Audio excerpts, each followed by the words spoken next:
Once, 7 shining trade corridors funneled goods into America like jetways, snapping onto a flagship 747, cargo, cash, and prestige, boarding through the same bright doors. Tonight the hydraulics wheeze in reverse, and the carpet that once rushed toward Washington now curls. Did you know the tariffs meant to haul factories home instead nudged entire nations to taxi away, one quiet customs code at a time? On the board that beamed "All gates open," Washington's row now blinks, "Connection cancelled." Brazil's soy silos overflow toward Shanghai. Riyadh prices crude in 2 currencies. Jakarta stamps sensors for Vietnam, while cranes at Port Newark wait for ships rerouted south. If you still believe a US passport guarantees priority seating, buckle up and tap subscribe so you catch the moment the cabin door seals from the outside. What happens when the world no longer waits for America? Shenzhen's Yantian port once felt like a backstage pass to Main Street, USA. Silver containers listed addresses from Seattle to Savannah, and stevedores joked they could spell Nebraska by reading labels. This spring, after Washington's 7th tech tariff volley, freight agents stopped printing US zip codes. New stickers read HCMC, Laem Chabang, and Port Klang. The cargo, chips, servo motors, tractor sensors, now takes a dogleg through Southeast Asia. One extra weld earns a new certificate of origin, and the boxes sail on to Rotterdam or Buenos Aires without ever clearing a US pier. Hu Liu, a 38-year-old line boss, once soldered circuit boards bound for Illinois. Now he signs invoices for Jakarta. Orders chase stability, he shrugs.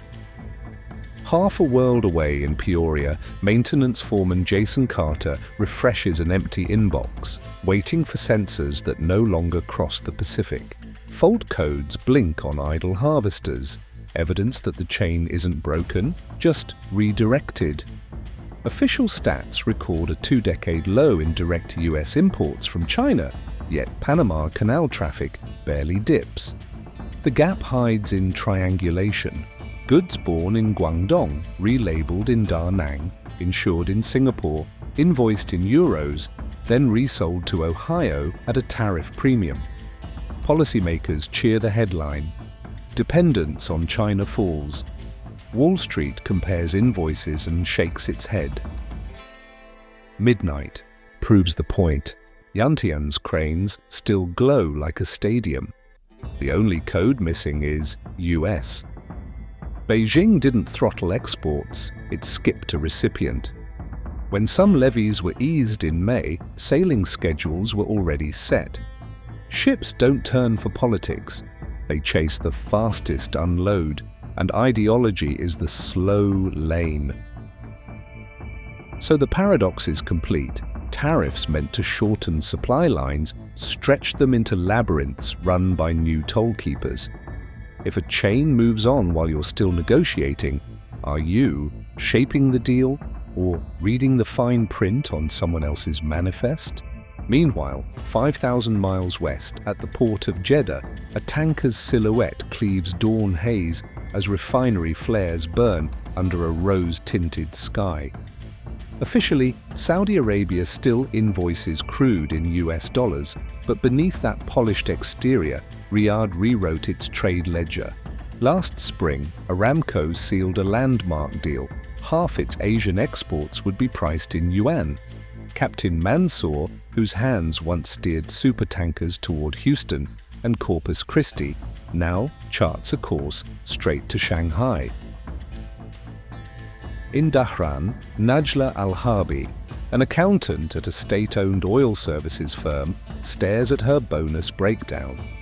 10 years ago, her pay rose and fell with Brent, always in greenbacks. This year, 50% arrives in tightly rationed, yuan-denominated bonds. She remembers greeting American executives, crisp suits, leather briefcases bulging with forecasts, contract folders heavy with projections. Today, those meetings endure only via encrypted video calls routed through Beijing. Washington's envoy, emails now gather digital dust. Across the Gulf, Texas refinery managers expected a steady pipeline of Saudi light sweet crude until US steel tariffs forced Riyadh's engineers toward Chinese suppliers. Armed with a $3 billion credit line from Beijing, they revamped refineries using Chinese late-model equipment. Gulf Coast yards that built drilling platforms for decades stand idle beneath orange flares, awaiting orders that never come. Oklahoma farmers feel the pinch downstream. Propane swaps once routed through Houston vanished overnight, replaced by direct sales to India. Coastal fishermen in Galveston watch tankers slip east, leaving docks as silent as abandoned stations. They recall tailgate parties when Saudis pledged loyalty.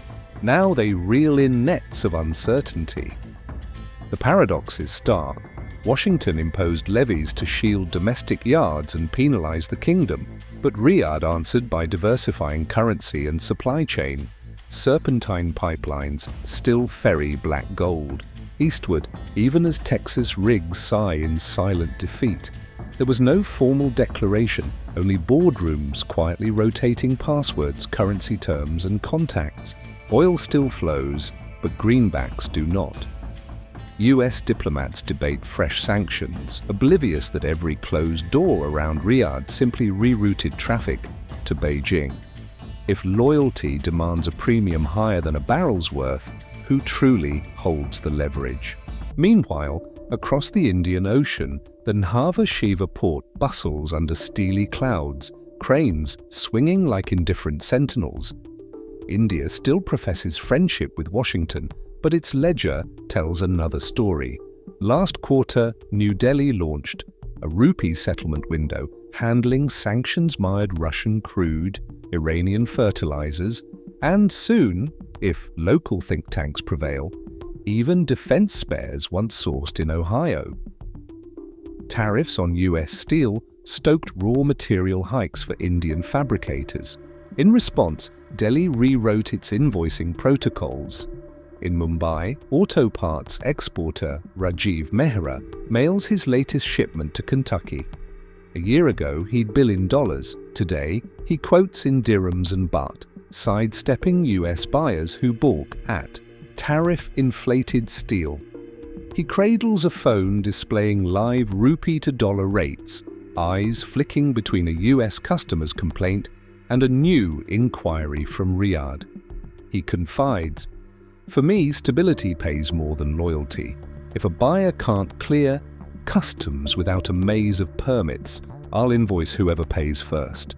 Down in New Delhi, finance officials toast the success of a new rupee trade corridor. For every ton of Russian sunflower oil, Iran-sourced urea fertilizer, or Turkish cement, payments flow through a closed loop, bypassing SWIFT.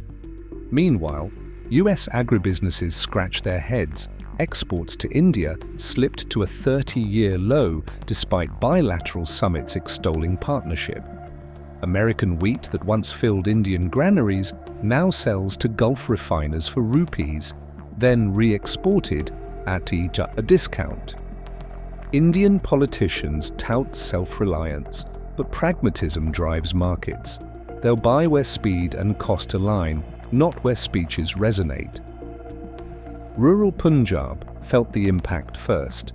Cotton ginners who sold American-made harvesters watched parts kits arrive via Rotterdam with China-issued certificates. Local tech school graduate Anjali Singh, once bound for a Tennessee welding job, trains now in Bangkok under a new bilateral training program. She jokes, "I still love America's movies, but my career moves where demand rises, not where the embassy beckons." The contradiction is plain. Tariffs meant to curb dependence only convinced Delhi that America's lead was slipping. There was no cold shoulder, just an invoice window that shifted priorities. When both capitals preach strategic partnership but diverge on currency and customs, whose handshake really counts? Can two democracies claim mutual trust while their ledgers drift apart?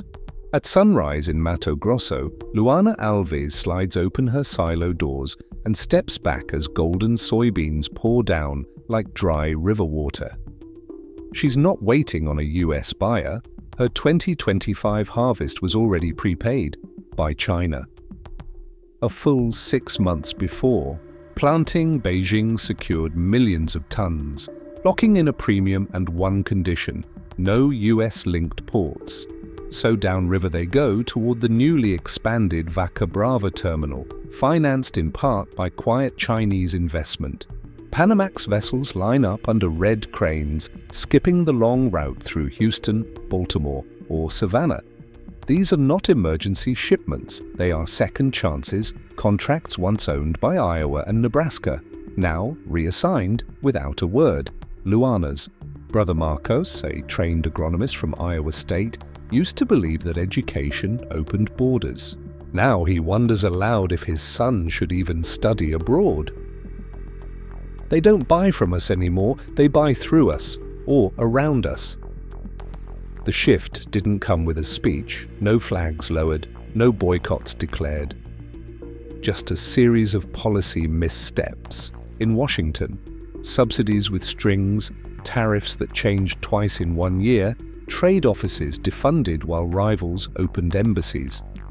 American farmers, armed with the best technology in the world, suddenly found themselves watching the game from the bleachers. In the US heartland, silos fill and railcars wait. Aid checks arrive late and morale sinks further when headlines boast of trade victories, while locals stare at unsold crops and cancelled futures. Brazil didn't wage war, it just kept delivering. In a world driven by consistency over allegiance, reliability is currency. And for America's breadbasket, the message is bitter. Loyalty alone doesn't pay the shipping invoice if they still eat your crop, but not your price, not your port, not your politics. Did you win the deal, or just lose it slowly?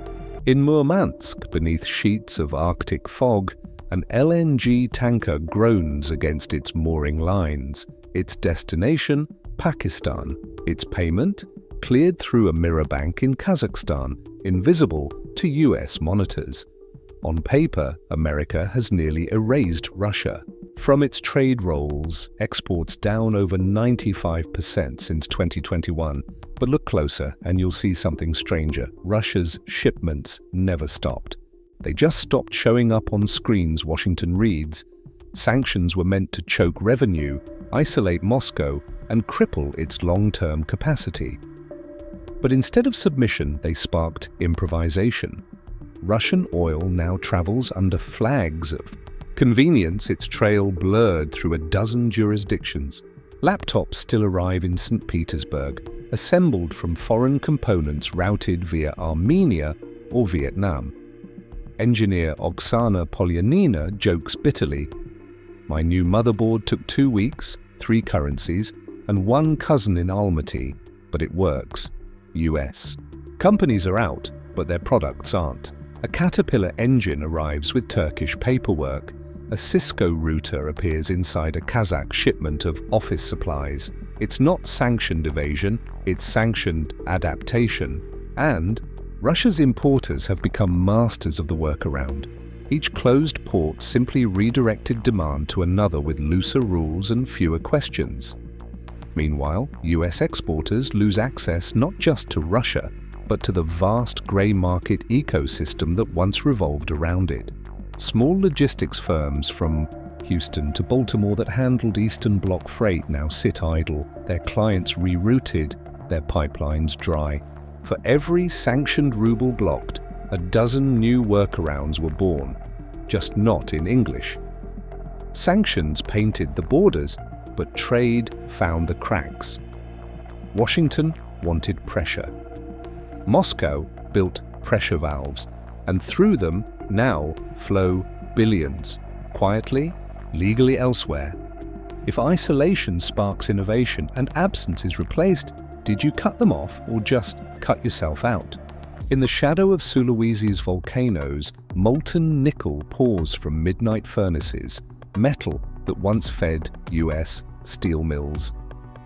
Now it's destined for Shanghai battery labs and Seoul EV factories.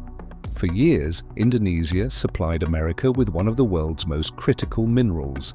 But in 2025, after Washington tightened rules under the Inflation Reduction Act, excluding tax credits for EVs using metals refined under Chinese partnerships, Jakarta made a colder move. It stopped waiting.